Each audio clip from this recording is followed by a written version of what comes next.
نحمدہ ونصلی ونسلم علی رسولہ الکریم، اما بعد فاعوذ باللہ من الشیطان الرجیم، بسم اللہ الرحمن الرحیم۔ وانذر عشیرتک الاقربین،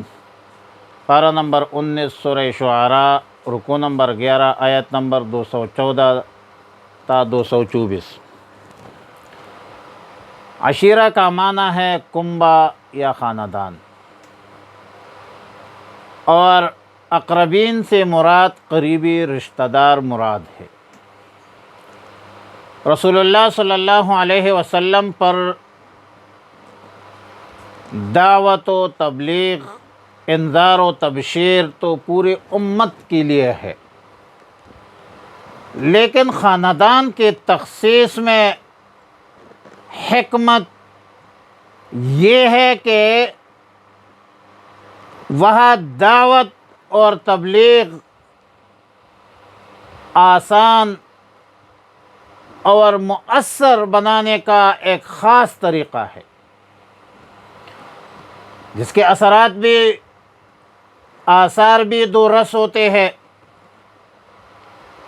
کہ جب ایک بندہ اپنے خاندان کے لوگوں سے، اپنے قریبی لوگوں سے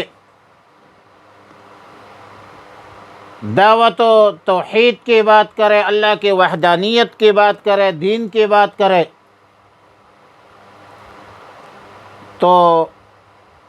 وہ دعوت دینا بھی آسان ہے اور دعوت میں اثر بھی ہوتا ہے، اور وہ دعوت کے زیادہ حقدار ہے جو کہ قریبی ہے۔ بلکہ ہر خیر کے کام میں ان اقربا اور رشتہ داروں کو مقدم رکھا جائے، اور ظاہر ہے کہ جو بندہ اعلیٰ اخلاق، اقدار، روایات، امانت، دیانت میں معروف ہو، مشہور ہو، تو پھر اس کی دعوت قبول کرنے میں آسانی بھی ہوتی ہے۔ اہل قرابت، خاندان، وہ اس کے گواہی بھی دیتے ہیں جگہ جگہ، اور یہ بھی ظاہر ہے کہ جب کسی جدوجہد میں خاندان شامل ہو جائے تو پھر وہ جدوجہد کی بنیاد غیرت، حمیت، امداد، نصرت وغیرہ کی بنیاد پر ہوتی ہے، اس میں استحکام بھی ہوتی ہے، اس میں مضبوطی ہوتی ہے، اور ایک مضبوط قوت اور طاقت تیار ہو جاتی ہے، اور یہ بھی ظاہر ہے کہ دوسروں کو دعوت پہنچانے میں آسانی بھی ہوتی ہے اور مؤثر بھی ہوتی ہے۔ قرآن کریم میں دوسری جگہ فرمایا قُوْ أَنفُسَكُمْ وَأَهْلِيكُمْ نَارًا، یعنی اپنے آپ کو اور اپنے اہل و عیال کو جہنم کے آگ سے بچاؤ۔ اس میں اہل و عیال کو جہنم سے بچانے کی ذمہ داری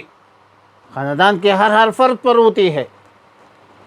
کہ خاندان کا ہر فرد اپنے لوگوں کو دین کی طرف بلائے، جنت اور خیر کی طرف بلائے، جہنم سے بچائے، برے اعمال سے بچائے، اور یہ یقیناً اصلاح اعمال اور اخلاق کا آسان اور مؤثر طریقہ ہے، سیدھا سادہ راستہ ہے، اس میں ٹیڑھا پن بھی نہیں ہے، اور اگر مزید غور کیا جائے تو کسی انسان کا خود اخلاق کا، کردار کا پابند بنانا اور اس پر قائم دائم رہنا، تو اگر اس پر غور کیا جائے تو پھر یہ عادتاً مشکل ہوتا ہے، کیونکہ نیک ایک بندے کی ذاتی مسئلہ ہے، ذاتی ایک بندہ ذاتی طور پر صالح ہے، لیکن صالح اعمال کے لیے صالح ماحول ہونا چاہیے۔ ایک بندہ ہے نمازی ہے، اور لیکن نماز پڑھنے پڑھانے کے لیے بھی تو ماحول ضروری ہے، ماحول سازگار بنانا خاندان کو شامل کرنا یہ بہت اہمیت کے حامل ہوتی ہے۔ اور ایک بندہ بہترین قاری ہو، حافظ ہو، عالم ہو، لیکن اگر ماحول دینی نہیں ہے، قرآن پڑھنے کا نہیں ہے، قرآن پڑھانے کا ماحول نہیں ہے، تو وہ ایک فرد واحد کا قرآن پڑھنا ان کے لیے خود مشکل ہو جاتا ہے۔ لہذا صحبت صالح ترا صالح کند، صحبت طالع ترا طالع کند، رشتہ داروں کو، قریبی رشتہ داروں کو، قریبی لوگوں کو دعوت دے کر ماحول سازگار بنانا یہ ایک مضبوط عمل ہے اور انتہائی اہمیت کے حامل ہے۔ ہم جس دور میں جی رہے ہیں یہ فتنوں کا دور ہے، اور فتنوں سے بچنے کا واحد ذریعہ یہ ہے کہ ہم فتنوں کے ماحول سے بچے۔ فتنوں کی سرکوبی کے لیے اہل علم اور اہل عزیمت کے ساتھ نشست و برخاست کرے اور ان کے ساتھ مدد اور نصرت کرے۔ لیکن سچ یہ ہے کہ جب ماحول اور ساری برادری جو ہے وہ ایک گناہ میں مبتلا ہو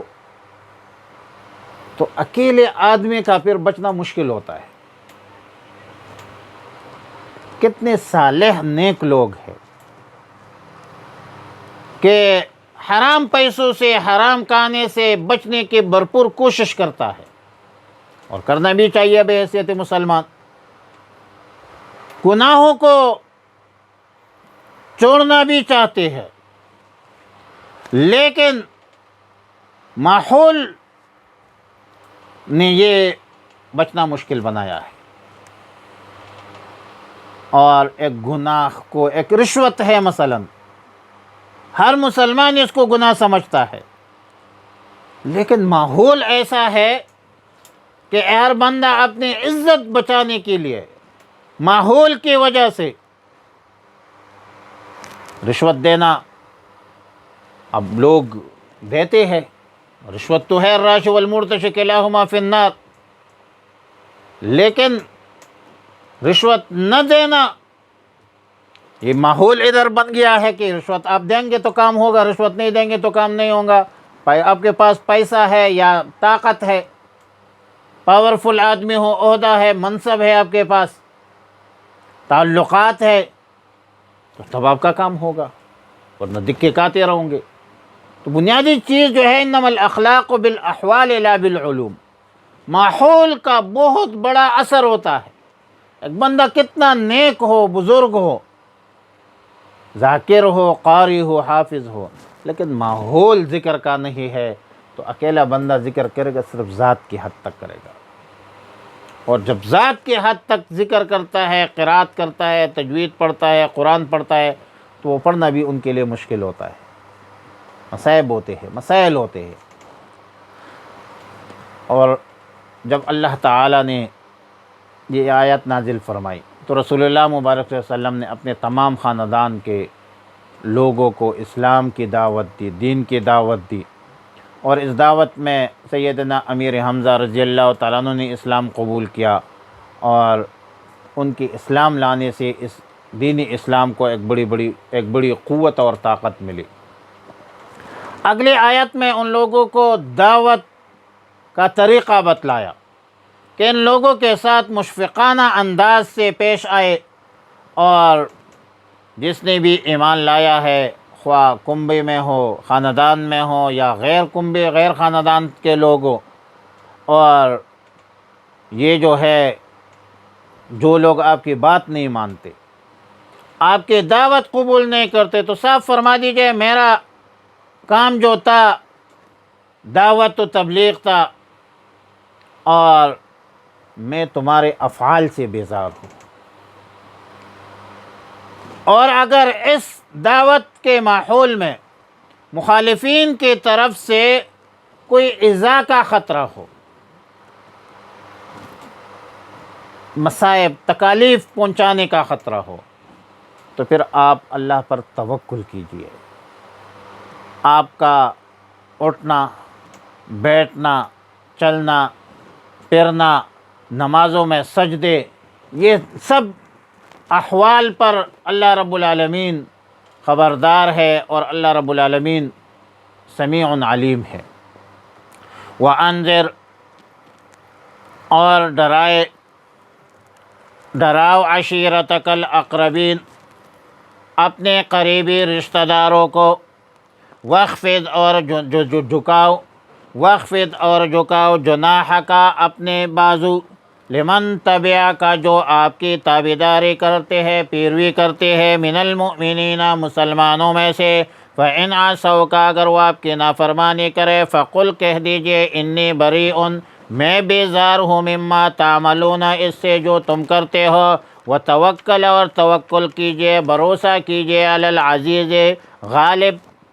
ذات پر، الرحیم، مہربان ذات پر، الذی یراک، وہ جو تم کو دیکھتا ہے، حین تقوم، جب تم کھڑے ہوتے ہو، وتقلبک فی الساجدین، اور تمہارے حرکات کو سجدے کرنے والوں میں، انہ، بے شک، هو السمیع العلیم، سننے والا ہے، جاننے والا ہے۔ وصلی اللہ علی النبی الامی الکریم وعلی آلہ واصحابہ اجمعین۔